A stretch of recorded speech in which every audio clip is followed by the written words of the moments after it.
Fantastic Four is on everybody's mind today because we got actors coming out and saying stupid shit before a movie. We'd never seen that before. Nope.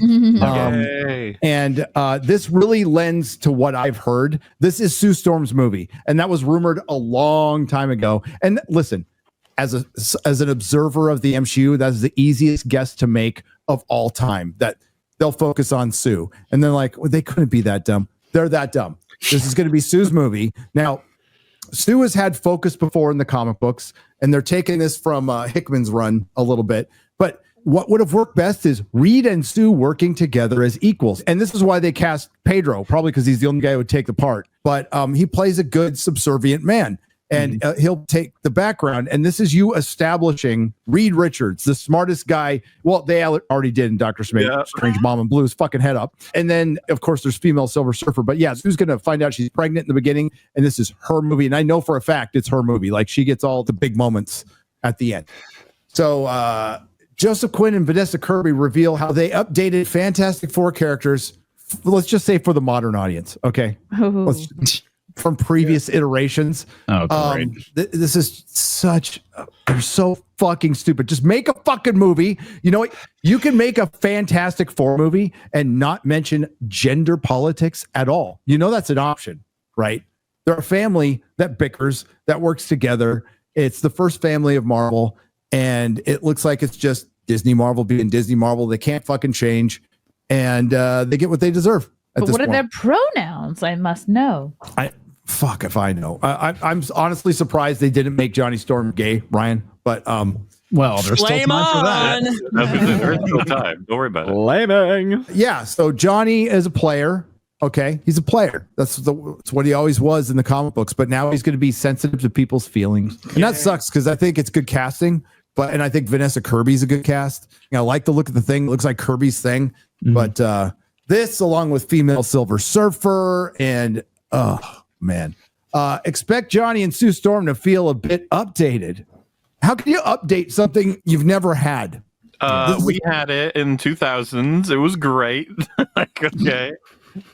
But this is Marvel. So they're updating what from the Fox movies? Sounds like the Fox movies are going to be better than this movie, the way it sounds. Oh, yeah. Is that a surprise, though? Not really. No, not in the slightest. But wait till they get to the better fucking than the last one that came out. Fan Forstic? Maybe. Yeah. Like, I don't consider Fan Forstic real. That's not a real movie. That was really fucking bad. No, no. Roger Corman's Fantastic Four remains the best, period. With a little over 3 months to go before the movie premiere starts, Joseph Quinn and Vanessa Kirby broke down how they updated their classic characters. For Quinn, it was about finding what made him interesting to a modern. Oh, there you go. Wait. The modern audience. Wow. There you go. Myself and Marvel studio boss Kevin Feige, who still doesn't get enough criticism. He's currently the male Kathleen Kennedy at this point. We're speaking about previous iterations of the film and where we are culturally. Fucking A. They haven't learned a fucking thing. No, they haven't. This just means in Hollywood, and I'm sure if they ask all their friends, this is bang on point for where they are. So they feel as if this is what everybody believes in, and they just, I don't know why nobody else likes it. He told Entertainment Weekly on Thursday he was branded as this womanizing devil-may-care guy. Yes, branded, literally branded, lasted for decades. Nobody had a single fucking problem with it, including women. Okay, are you gonna like? What's more attractive to women? A guy who's devil may care a little bit, doesn't give a shit a little bit, might say something, might actually hit on you. But this one's not going to hit on you. He's going to listen to you. He's going to be a male feminist. Well, surely the definition of womanizing is that you are attractive to women. Like, otherwise, it's a bit tough. Yeah. Well, you want to make a woman as dry as the fucking Mojave Desert, be a male feminist. Okay. Yep. Talking about your feelings. But is that sexy these days? I don't think so. Is it sexy these days, Chrissy? X-ray No. Girl? Hit on us. Like a man to cry on the first date. Make us damn. Please don't. That's happened to me. It sucks. Oh, no. What? Really? Okay, what's the context? Don't air Mark out like that. How fucking dare you? No. We walked by somewhere where his brother passed away. And then we're like, oh my god. Oh no! This is the meme. He's allowed to cry if his brother dies. That is hilarious. cry. It just the next date wasn't gonna happen. It's a bit weird to take on the Extra first date cold. to your brother's grave. That is a bit unusual. Opens up to you about his dead brother, and then you're like, nope. Yeah.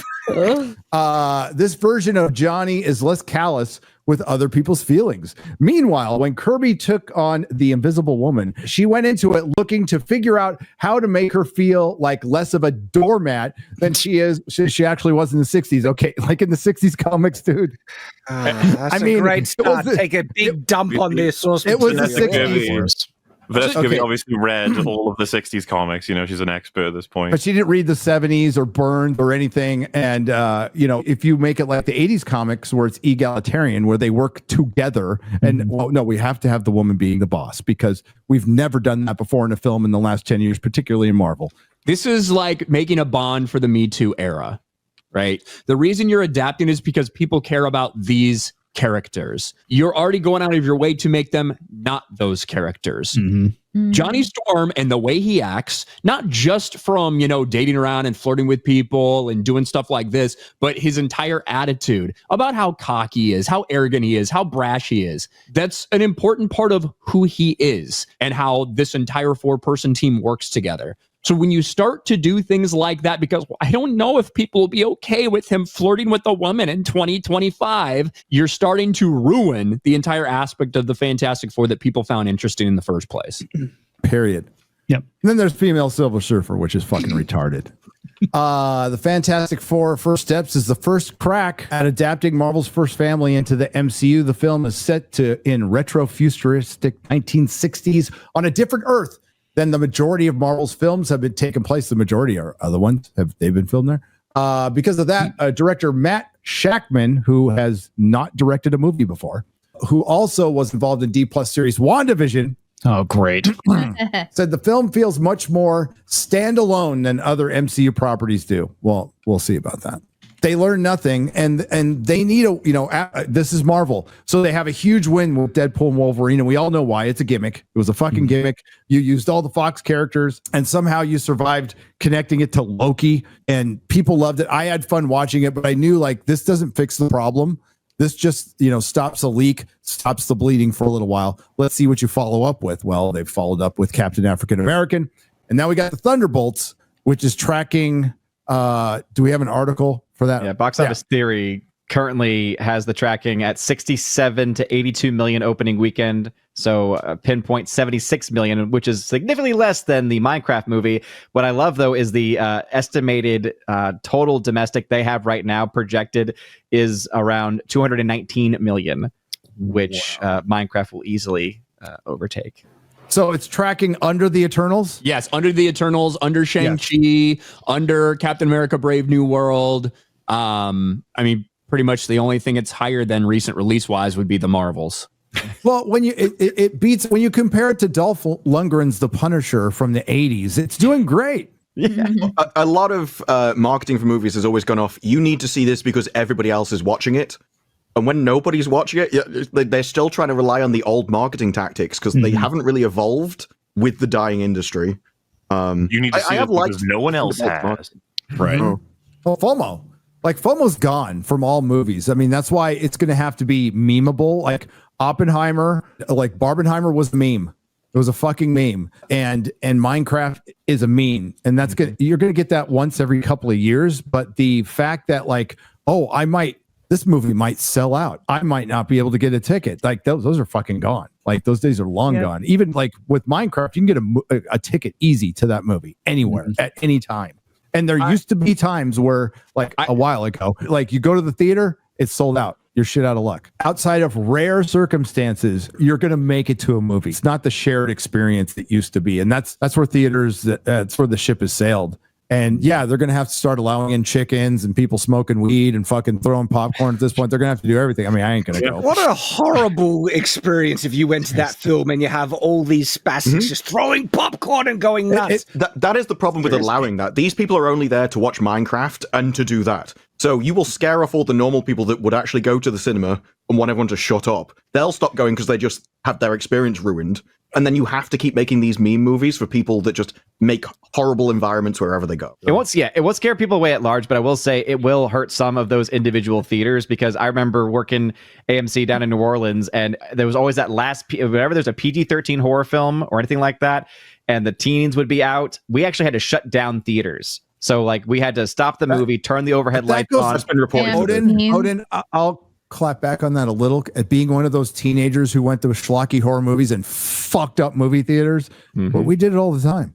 All the fucking time. Theaters are so much cleaner than they used to be. You guys have no fucking idea. Like you walk on the floor and just like your fucking shoes would stay on the floor. Yeah, like they're great now. Yeah. I think it's great that they're Rocky Horroring this fucking movie. I think it's fucking awesome. I will never watch this movie again. It's fucking terrible. But if you're, I like Melissa when she walked out. She's all, if I took some gummies, I might have enjoyed that. And I'm like, you might have.